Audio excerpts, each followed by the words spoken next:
Hello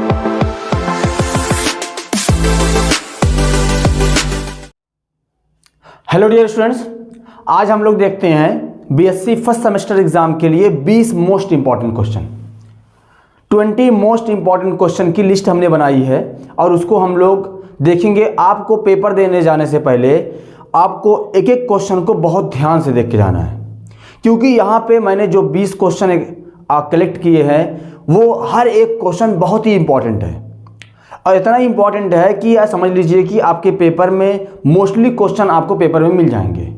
आप एक बार paper को जब भी पेपर देने से पहले इस क्वेश्चन को एक बार ज़रूर पढ़ के जाइएगा। आप अपने से जो भी आपने कुछ इंपॉर्टेंट अपने से ही बनाया होगा, कुछ आपके टीचर नहीं बताए होंगे, लेकिन आपने अगर ये क्वेश्चन आपको मिल जाए, आपके तक वीडियो पहुंच जाएगी अगर, तो आप इसको ज़रूर देखिएगा। चलिए हम लोग देखते हैं कि 20 मोस्ट इंपॉर्टेंट क्वेश्चन कौन से हैं बीएससी फर्स्ट सेमेस्टर एग्जाम के लिए। क्योंकि आपको जो पहले पेपर था वो नई पुरानी एजुकेशन पॉलिसी पे चल रहा था, अब नई एजुकेशन पॉलिसी पे आया है और पहली बार पेपर सब्जेक्टिव होने जा रहा है। इससे पहले जो हुआ था वो ऑब्जेक्टिव हो गया था, तो इसीलिए उसमें से पिछली बार से हम लोग कुछ अंदाज़ा नहीं लगा पाए कि कहाँ से क्वेश्चन आएगा, क्योंकि ऑब्जेक्टिव और सब्जेक्टिव का बड़ा अलग मामला होता है। हम लोग सब्जेक्टिव को पेपर देने जाएंगे आप लोग, तो अब देखेंगे कौन सा बहुत ज़्यादा इंपॉर्टेंट है, कौन बहुत ज़्यादा आने वाला क्वेश्चन है। देखते हैं सबसे पहले पहला क्वेश्चन देखें, define the hyper conjugation. Hyper conjugation क्या होता है? तो हाइपर कॉन्जुगेशन को आप, दूसरा question, NH3 is more basic than NH3 why. ये क्वेश्चन दो तरीके से पूछेगा कि NH3 ज़्यादा बेसिक है NH3 से वाई, या ऐसे पूछ दे कि NH3 is more basic than NH3 why, explain according to bent rule. ऐसे कहते कि NH3 मोर बेसिक है NH3 से, तो उसको आप बेंट रूल के बिहाफ पे एक्सप्लेन कीजिए। दूसरा क्वेश्चन है बेंट रूल को ही एक्सप्लेन कीजिए कि बेंट रूल होता क्या है। देखिए बेंट रूल बहुत इंपॉर्टेंट है। अभी आगे एक क्वेश्चन आपको मिलेगा इंक्लूजन कंपाउंड, और दोनों क्योंकि पहली बार जो नई एजुकेशन पॉलिसी का सिलेबस आया उसमें ऐड हुए हैं, तो इसलिए बहुत ज़्यादा इंपॉर्टेंट है। उसके बाद है, अच्छा यहीं पे इंक्लूजन कंपाउंड क्या होता है उसके बारे में। उसके बाद हमारे पास है why ionization energy of nitrogen is greater than oxygen, explain it. कह रहा है कि आयनाइजेशन एनर्जी जो होती है नाइट्रोजन की वो ऑक्सीजन से ज़्यादा क्यों होती है। एक छोटा सा लाइन का, एक लाइन का आंसर है कि नाइट्रोजन हाफ फील्ड होता है, oxygen more than half field होता है, p ऑर्बिटल। आते हैं दूसरा, arrange the increasing order of acidic strength. देखिए अरेंज करने के लिए आपको 3-4 तरीके से क्वेश्चन पूछेगा, अभी मैं बताता हूँ। पहला FCH2OCOOH ClCH2, और उसके बाद यहाँ पे इसका सबसे ज़्यादा एसिडिक स्ट्रेंथ का ऑर्डर यही होगा, क्योंकि यहाँ पे कार्बन देखो, 2 कार्बन इसमें भी है, 2 कार्बन इसमें भी, 2 कार्बन इसमें भी। अब इलेक्ट्रोनेगेटिविटी का डिफरेंस है, इलेक्ट्रोनेगेटिविटी डायरेक्टली प्रोपोर्शनल होती है एसिडिक स्ट्रेंथ के। आते हैं दूसरा वाला, 7वां question, define the electrophile and nucleophile. Electrophile और न्यूक्लियोफाइल क्या होते हैं एक्सप्लेन कीजिए, 1-2 एग्जाम्पल लिख दीजिएगा। बिना एग्जाम्पल कैसे समझाएंगे, तो 1-2 एग्जाम्पल भी उसमें कर देगा। Which is more basic than and why, कह रहा है कि इसमें से कौन ज़्यादा बेसिक है और क्यों। इसमें 2 क्वेश्चन दिया मैंने, एक मैंने बनाया है प्राइमरी एमीन और सेकेंडरी एमीन, एक मैंने क्वेश्चन दिया है एमीन और एमाइड के बीच में। देखें अब इसमें देख लें, प्राइमरी और सेकेंडरी एमीन में सेकेंडरी एमीन ज़्यादा बेसिक होगा, क्योंकि इलेक्ट्रॉन डोनेटिंग ग्रुप है, इसको कर देगा। अगर लिक्विड फेज में होगा, अगर अलग अलग कार्बन होते तो हो सकता है कुछ कंडीशन बनती है अपने में। अब यहाँ पे आते हैं, हमारे पास ये एमीन है, ये एमाइड है। एमाइड के अंदर देखें तो ये रेजोनेंस में पार्टिसिपेट करेगा और ये यहाँ चला जाएगा। लोन पेयर क्या है, फ्री नहीं है, जबकि यहाँ पे लोन पेयर फ्री है, तो ये ज़्यादा बेसिक होगा। यहाँ पे इसको कर दे। उसके बाद है differentiate √x with respect to x, क्योंकि मैथमेटिक्स एक यूनिट है, तो वहाँ से क्वेश्चन तो आने ही आने हैं, कुछ नहीं तो आपको एक वेरी शॉर्ट में ही मिल जाएगा या एक शॉर्ट में मिल जाएगा। तो differentiate x with respect to x, √x with. अब उसके बाद है 10वां, arrange the increasing order of bond order. आपको जितने भी ये कंपाउंड दिए गए हैं इसको कई तरीके से पूछ सकता है। इस क्वेश्चन को लॉन्ग में भी ले जा सकता है। कैसे लेके जाएगा कि आपको पूछेगा कि इनके बॉन्ड ऑर्डर को कैलकुलेट कीजिए और इनके मैग्नेटिक प्रॉपर्टी को भी बताइए। तो आपको मॉलिक्यूलर ऑर्बिटल डायग्राम बनाना होगा, देन उसके बाद या आपको उस इलेक्ट्रॉनिक की कॉन्फ़िगरेशन करेंगे, वो मॉलिक्यूलर ऑर्बिटल डायग्राम में जो आपने एनर्जी लेवल पढ़ा होगा वहाँ से आप करेंगे O2 negative, O2 O2 positive, आप उसको करेंगे। अब देखिए इसका जो बॉन्ड ऑर्डर आएगा, और एक ऑक्सीजन का 8 इलेक्ट्रॉन, 2 ऑक्सीजन का 16 के लिए 2 आता है बॉन्ड ऑर्डर। यहाँ पे 8 दूनी 16, यहाँ पे 1.5, यहाँ पे आएगा 1, यहाँ पे आएगा 2.5। इस तरीके से भी आप कर सकते हैं। उसके बाद हमारे पास है मार्कोनी-काफ रूल विद एग्जाम्पल। बहुत इंपॉर्टेंट क्वेश्चन है कि मार्कोनी-काफ रूल क्या होता है, विद एग्जाम्पल उसको एक्सप्लेन कीजिए। अब देखिए यहाँ पे 2-3 क्वेश्चन और बन सकते हैं। एक, कार्बोकैटायन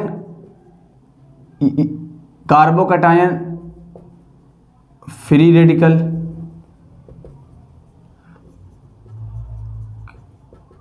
कार्बन आयन की स्टेबिलिटी का इंक्रीजिंग ऑर्डर।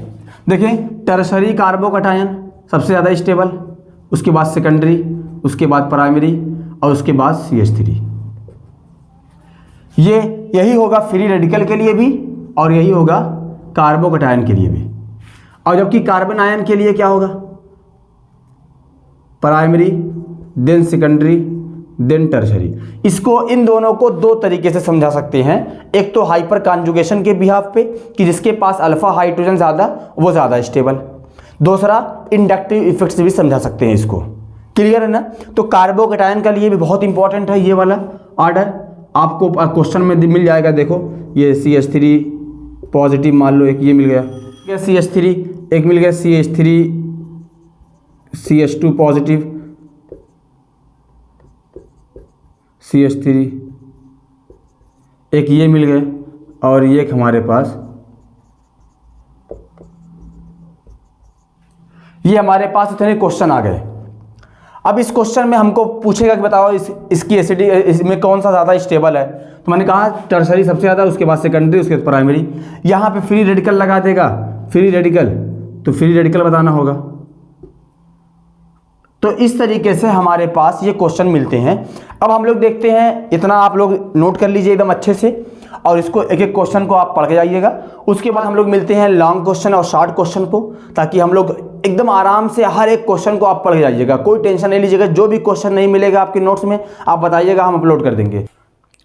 चलो अब देखते हैं हम लोग कि जो लॉन्ग टाइप में क्वेश्चन आता है उसमें से कौन कौन से बहुत इंपॉर्टेंट है। क्योंकि आपका जो पेपर का पैटर्न है, मैंने पहले बताया कि आपका एक 10 क्वेश्चन वेरी शॉर्ट रहता है, और 4-5 लॉन्ग शॉर्ट रहता है, और 2 लॉन्ग करना होता है। यही आपका पेपर का पैटर्न होता है। तो हम लोग लॉन्ग और शॉर्ट को एक साथ देख लेते हैं, क्योंकि उसी टॉपिक का कभी लॉन्ग में पूछ देता है तो कभी शॉर्ट में पूछ देता है। तो इसीलिए सबको एक साथ लिख लेते हैं कि आपको पढ़ना ही है, और पढ़ के आपको पेपर देना है। देखें सबसे पहले हमारे पास पहला क्वेश्चन है, explain the VSEPR theory and explain the structure of H2O and NH3। आपसे कह रहा है कि VSEPR थ्योरी क्या है, और H2O और NH3 के स्ट्रक्चर को इसी थ्योरी के बिहाफ पे एक्सप्लेन कीजिए। यहाँ पे कभी कभी CH4 को भी दे देता है कि CH4 क्या, CH4 NH3 और H2O का। क्योंकि अगर आप जब हाइब्रिडाइजेशन पढ़ेंगे तो आप देखेंगे कि तीनों का जो ज्योमेट्री आती है वो टेट्राहेड्रल आती है, लेकिन इसका शेप जो होता है वो अलग अलग आता है। वो VSEPR थ्योरी ही इस बात को एक्सप्लेन करती है। दूसरा क्वेश्चन देखा जाए उसी में, define the hybridization, explain sp sp2 and sp3 hybridization with example. कर अच्छा, ये दोनों क्वेश्चन तो बहुत ज़्यादा इंपॉर्टेंट, मतलब दोनों में से कोई एक 100% आने हैं। क्या कर रहा है, हाइब्रिडाइजेशन क्या है, एक्सप्लेन कीजिए sp sp2 और sp3 हाइब्रिडाइजेशन क्या होता है, और आपको 1-2 एग्जाम्पल आप लिख दीजिए कि sp का एग्जाम्पल ये है, sp2 को ये है, sp3 का ये है। उसके बाद है define the inductive effect and how it effect the strength of acid and base. देखिए, क्योंकि some basic concept of organic chemistry, यानी जो फंडामेंटल ऑफ ऑर्गेनिक केमिस्ट्री वाला पार्ट था, ऑर्गेनिक केमिस्ट्री उस पार्ट से, उससे हम लोग यूनिट से जो सबसे इंपॉर्टेंट क्वेश्चन निकल के आता है वो डिफाइन इंडक्टिव इफेक्ट को निकल के आता है। तो इंडक्टिव इफेक्ट क्या होता है उसको एक्सप्लेन कीजिए। इंडक्टिव इफेक्ट के टाइप को एक्सप्लेन कर दीजिए कि 2 टाइप का होता है, प्लस आई इंडक्टिव, माइनस आई, और वो कैसे एसिडिक स्ट्रेंथ और बेसिक स्ट्रेंथ को कैसे अफेक्ट करता है उसके बारे में एक्सप्लेन कीजिए। उसके बाद है हमारे पास हकल रूल ऑफ एरोमेटिसिटी, ये दूसरा क्वेश्चन है, यानी मैं इसी एक में 2-2 क्वेश्चन करके कर रहा हूँ। अब हकल रूल, क्योंकि देखो आप जो पेपर देने जा रहे हैं वो सब्जेक्टिव देने जा रहे हैं। सब्जेक्टिव पेपर में अक्सर ये होता है कि जो पेपर आता है उसमें एरोमेटिक कंपाउंड चेक नहीं करना होता कि इसमें से कौन सा एरोमेटिक कंपाउंड है, कौन सा नॉन एरोमेटिक है या कौन सा एंटी एरोमेटिक है। तो यहाँ पे सीधे पूछ देते हैं कि आप हकल रूल ऑफ एरोमेटिसिटी को चेक करने का आपके पास हकल ने जो रूल दिया था उस रूल को एक्सप्लेन कीजिए। और क्योंकि रूल बहुत छोटा सा है तो आप उसको एक आध दो example, benzene ring like furan ring या कोई भी है, आप पिरिडीन रिंग, इस सब को बना के आप उसको एक्सप्लेन कर सकते हैं, या फिनाल का आप एक्सप्लेन कर सकते हैं। अब हो गया। अब उसके बाद आ जाएं, हमारे पास नेक्स्ट क्वेश्चन है डिफाइन द हाइड्रोजन बॉन्डिंग। ये भी बहुत, जिसमें डबल टिक लगाए समझ लो कि बहुत मोस्ट, वैसे सभी क्वेश्चन जितने भी हैं सब एक से बढ़ के एक है कि हर एक क्वेश्चन इंपॉर्टेंट है। Define the hydrogen bonding. Hydrogen bonding क्या होती है, और discuss the intermolecular and intramolecular hydrogen bonding. कह रहा हाइड्रोजन बॉन्डिंग क्या होती है और इंटरमॉलिक्यूलर या इंट्रामॉलिक्यूलर हाइड्रोजन बॉन्डिंग को एक्सप्लेन कीजिए। देखें, हाइड्रोजन बॉन्डिंग को आप पढ़ेंगे कि हाइड्रोजन बॉन्डिंग वो बॉन्ड होता है जो इलेक्ट्रोनिगेटिव एटम और हाइड्रोजन के बीच में बनता है। और हाइड्रोजन बॉन्डिंग दो तरह की होती है, एक होती है इंटर हाइड्रोजन बॉन्डिंग और एक होती है इंट्रा हाइड्रोजन बॉन्डिंग। तो इन दोनों को एक्सप्लेन कीजिए। और हाइड्रोजन बॉन्डिंग पे वेरी शार्ट टाइप में 2-3 क्वेश्चन फेमस बहुत हैं। जैसे आपसे अक्सर पूछा जाता है कि आर्थो पैरा नाइट्रोफिनॉल और आर्थो नाइट्रोफिनॉल और पैरा नाइट्रोफिनॉल में उसमें बॉइलिंग पॉइंट का डिफरेंस जो आता है वो क्यों आता है। एक वहाँ से बनता है, एक बनता है यहाँ पे कि H2O लिक्विड होता है लेकिन H2S गैस होता है, ये लिक्विड होता है और ये गैस होता है। तो इस तरीके के क्वेश्चन भी इस हाइड्रोजन बॉन्डिंग पे पूछे जाते हैं वेरी शार्ट टाइप में। तो वहाँ पे आप देख लीजिएगा कि किस तरीके से, अब किसी का पूछ देता है अक्सर कि बॉइलिंग पॉइंट इसका ज़्यादा, इसका बॉइलिंग पॉइंट कम है, तो वो वहाँ पे रीज़न मोस्टली वही होता है, हाइड्रोजन बॉन्डिंग ही होती है। उसके बाद है discuss the ionization enthalpy atomic radii. देखिए, आयनाइजेशन इंथैल्पी और एटॉमिक रेडियाई को एक्सप्लेन कीजिए। आपने पढ़ा होगा जो आपके इनऑर्गेनिक वाले में यूनिट नंबर 2 है, उसमें आप लोगों ने पीरियाडिक प्रॉपर्टी वाला चैप्टर, तो पीरियाडिक प्रॉपर्टी में आप लोगों ने देखा होगा कि हमको बेसिकली पूछा जाता है कि आयनाइजेशन इंथैल्पी क्या होती है, उसको कैसे वो हमारे पीरियड टेबल में कैसे वेरिएशन शो करता है। ऐसे ही हमारे पास आता है कि एटॉमिक रेडियाई क्या होती है। और कई साल जब पूर्वांचल यूनिवर्सिटी हुआ करती थी तो पूर्वांचल यूनिवर्सिटी में इलेक्ट्रोनिगेटिविटी बड़ा फेमस था।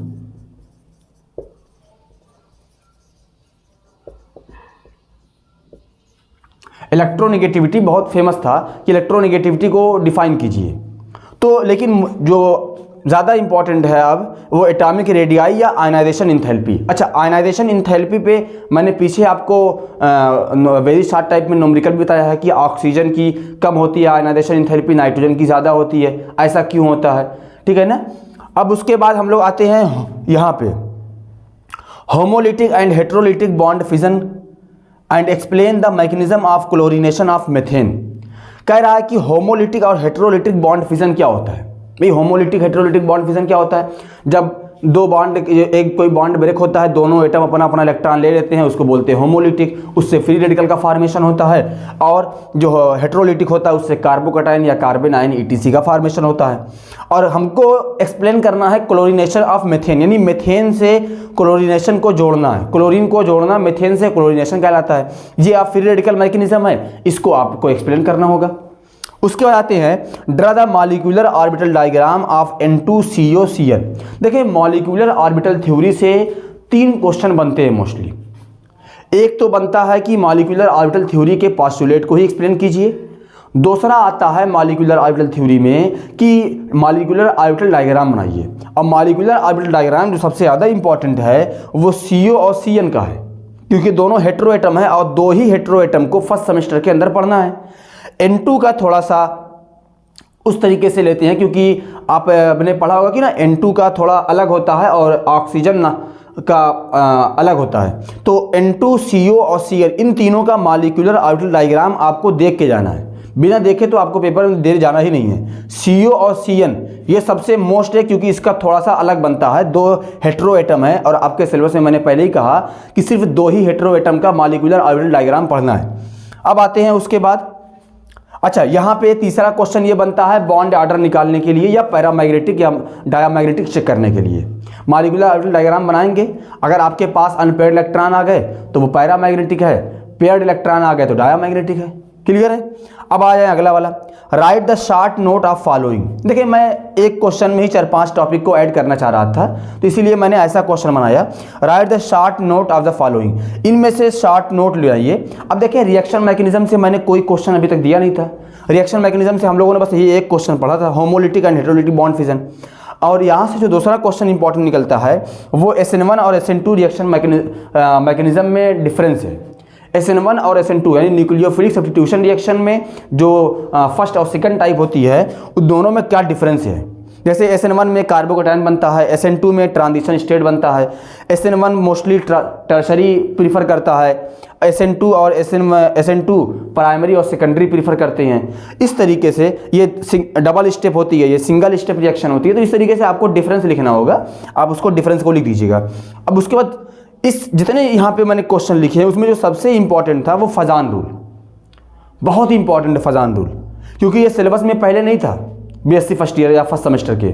इस जो नई एजुकेशन पॉलिसी है उसमें सिलेबस को ऐड किया गया है, तो उसमें 2 क्वेश्चन जो नया सिलेबस आया है उसमें 2 क्वेश्चन बहुत इंपॉर्टेंट बन जाते हैं। एक बनता है बेंट रूल और दूसरा बनता है फजान रूल। तो यहाँ पे हमारे पास फजान रूल, तीसरा कार्बोकैटायन और कार्बन आयन। अब देखिए यहाँ पे मैं इस टॉपिक को इसलिए ऐड किया क्योंकि जो कार्बोकैटायन और कार्बन आयन होता है ना, यहाँ पे आपको पूछ सकते हैं कि कार्बोकैटायन और कार्बन आयन में कैसे वो कैसे फॉर्मेशन होगा, कार्बोकैटायन और कार्बन आयन का कैसे फॉर्मेशन होगा। लेकिन उससे कहीं ज़्यादा इंपॉर्टेंट है कार्बोकैटायन और कार्बन आयन में उसकी स्टेबिलिटी का ऑर्डर, स्टेबिलिटी का ऑर्डर, स्टेबिलिटी पूछेगा कि आपको एक बना देगा 3-4 ऑप्शन दे देगा, पूछेगा कि बताओ इसमें कौन सा कार्बोकैटायन स्टेबल है, कौन सा कार्बन आयन स्टेबल है, कौन सा फ्री रेडिकल स्टेबल है। ये आपको देख के जाना है। मैंने कहा ना कि अभी मैं पीछे करवाया हूँ आपको, तो वहाँ पे आप लोग देख लीजिएगा। जैसे मैंने कहा कि वहाँ पे इस तरीके से पूछता है। आ जाए दूसरा, चार्ज ट्रांसफर कॉम्प्लेक्स क्या होता है। चार्ज ट्रांसफर कॉम्प्लेक्स ये वेरी शॉर्ट टाइप का क्वेश्चन है, आएगा 2 नंबर के लिए आएगा। चार्ज ट्रांसफर कॉम्प्लेक्स क्या होता है उसको एक्सप्लेन कीजिए। तो चार्ज ट्रांसफर का मतलब होता है कोई एक इलेक्ट्रॉन डोनेटिंग ग्रुप एक इलेक्ट्रॉन विड्रॉ, जो जिसके पास इलेक्ट्रॉन कम होते हैं उसको अपना इलेक्ट्रॉन दे देता है, वो उसका चार्ज ट्रांसफर होता है। हार्डवेयर एंड सॉफ्टवेयर, कंप्यूटर वाले भी से हमको क्वेश्चन आना ही है इस यूनिट से, एक क्वेश्चन मिनिमम आएगा कंप्यूटर वाले यूनिट से। तो हमारे पास आता है हार्डवेयर और सॉफ्टवेयर में डिफरेंस लिखिए, या क्या होता है उसके बारे में लिख दीजिए जो आप जानते हैं हार्डवेयर और सॉफ्टवेयर के बारे में, या आउटपुट एंड इनपुट डिवाइस के बारे में। आउटपुट इनपुट डिवाइस क्या होता है, या कभी कभी बाइनरी नंबर के बारे में पूछा जाता है कि कोई एक बाइनरी नंबर दे दिया जाता है, कोई नंबर दिया जाता है उसको बाइनरी के फॉर्म में कन्वर्ट होता है, या कोई बाइनरी में होता है उसको अपने डिजिटल मैथमेटिकल फॉर्म में उसको लिखना पड़ता है। तो इस तरीके से क्वेश्चन आता है। अब देखिए यहाँ पे एक क्वेश्चन और बहुत इंपॉर्टेंट है, कैलकुलेट द हाइब्रिडाइजेशन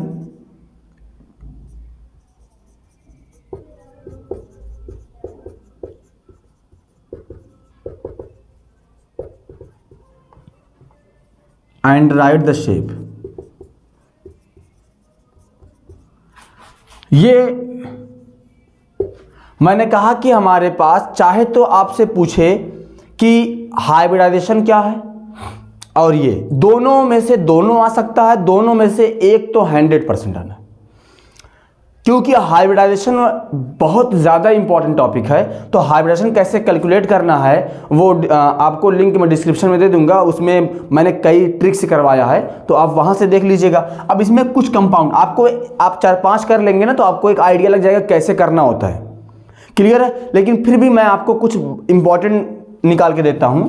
पहला होता है ICl3 निगेटिव, दूसरा होता है ICl7, तीसरा NH3 का, XeF4 का, XeOF4 का, XeOF2 का। ये कुछ इंपॉर्टेंट क्वेश्चन है जो कई साल पूछे गए हैं, तो इस तरीके से, वरना आप एक बार सीख लेंगे कैसे कैलकुलेट करना है तो आप आराम से कर लेंगे। तो इतना जितना मैंने क्वेश्चन बताया आपको वेरी शॉर्ट में और शॉर्ट में, आपको उतने क्वेश्चन तो पढ़ के आना है हर हाल में। अब आप लोग इसको अच्छे से देख लीजिएगा। कोई भी क्वेश्चन समझ में नहीं आएगा तो आप कमेंट सेक्शन में बता दीजिएगा, मैं उसको अपलोड कर दूंगा क्वेश्चन को, या क्वेश्चन पहले से ही ऑलरेडी अपलोडेड होगा। और उसके बाद आप अपने दोस्तों के साथ शेयर कीजिएगा। और अगर आपके पेपर में क्वेश्चन यहाँ से आएंगे तो आप ज़रूर कमेंट करके बताइएगा।